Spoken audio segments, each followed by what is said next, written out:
I'm Lauren Green, and you are in the strategy room. The attendance record for some members of Congress who are already thinking about running for president could come back to hurt them. According to Politico, Republican Senator Ted Cruz, who has already announced a 2016 run, only attended 3 of 16 Armed Service Committee public hearings so far this year. Here with reaction are political strategists Brad Blakeman and Joe Listingi. Welcome to you both. Thank you. Thanks for having us. Now, Ted Cruz says this is the press making a mountain out of the proverbial molehill. So, Brad, what do you think? Is this how big of an issue is this? Well, it's an issue, and look, Barack Obama, when he was running for president, Lauren, he was AWOL from his important committees and the work he was supposed to do as senator, and that's no excuse. And I will criticize Barack Obama, and I'll also criticize Republicans. You were elected to do a job, do the job. And if it interferes with you running for president, that's just the way it goes. But first and foremost, your obligation is to the people of your state.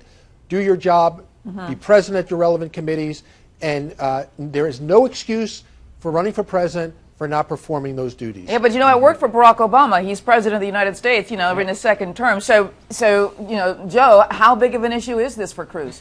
Well, the truth is, and oh my gosh, Brad and I are going to agree on something here. It is an issue now. I mean, it by itself is not going to hurt or sink his campaign, but it does add to a narrative. His rollout has been bungled from the get-go.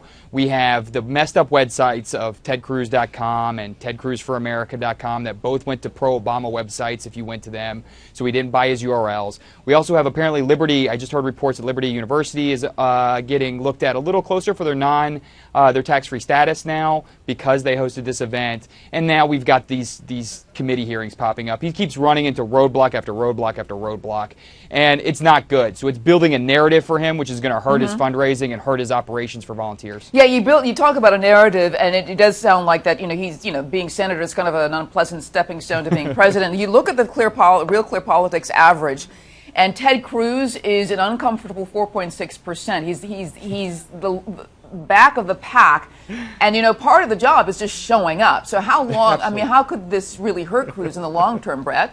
Well, it's not going to hurt him in the long term, but it's cumulative. And if there are important votes that have to be voted on, and he misses it, you're adding great fodder to Democrats and to Republicans who are not in Congress running against him. So it's unnecessary. It's a self-inflicted wound where in the day of travel like we have today, you can be in New Hampshire and back to Washington for a vote, or in Iowa. It's not as if he doesn't have the accessibility even to private aircraft as necessary, paid for by his campaign.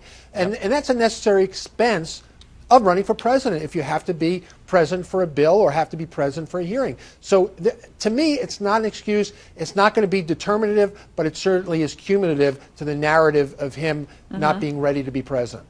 But Joe, go ahead, Joe. No, I was going to say that, and this is where this narrative begins. And from an operative standpoint, a campaign operative standpoint, these are the building blocks of the attack that will eventually come to him. Here's the thing that hasn't come out yet, though, which is, where was he? Those exact locations on those dates have not been disclosed or found out yet. And if someone digs and finds out that he was in Iowa at a campaign fundraiser, as opposed to an armed service hearing committee where, you know, the Afghanistan commanders there that he could question and engage, then that's going to look even worse. Okay. So there is a level added to this too. Well, I want to tell you what he said. He says, when you're putting together a campaign for president like I've been, that entails a lot of time. It's not like I've been at the beach sipping a pina colada. That's what Ted Cruz is saying. So basically, is it tougher running for president as a member of Congress than it is if you're a governor of a state or something like that, Brad? It absolutely is. And, you know, I wrote an article some time ago where I said you can't hold office and run for president or seek another office without giving up the office that you hold. Because, in effect, the taxpayers in total, but seriously the taxpayers of the state that you represent, are paying for your upward mobility of seeking another job when they elected you to the job that you're supposed to be doing. So I don't favor that. I think that you should be required to give up your job if it's public employment and seek another office, and you can't use one for a stepping stone for the other. Yeah, I mean, Joe, he doesn't really have the clout at 4.6% right now to, you know, to glean any kind of satisfaction, glean any kind of, like, you know, votes from the public. Well, you know, he was he was running for Congress, he was running for president, it's okay. I mean, he doesn't have that kind Yeah. of clout. Is that what you're Right. kind of saying?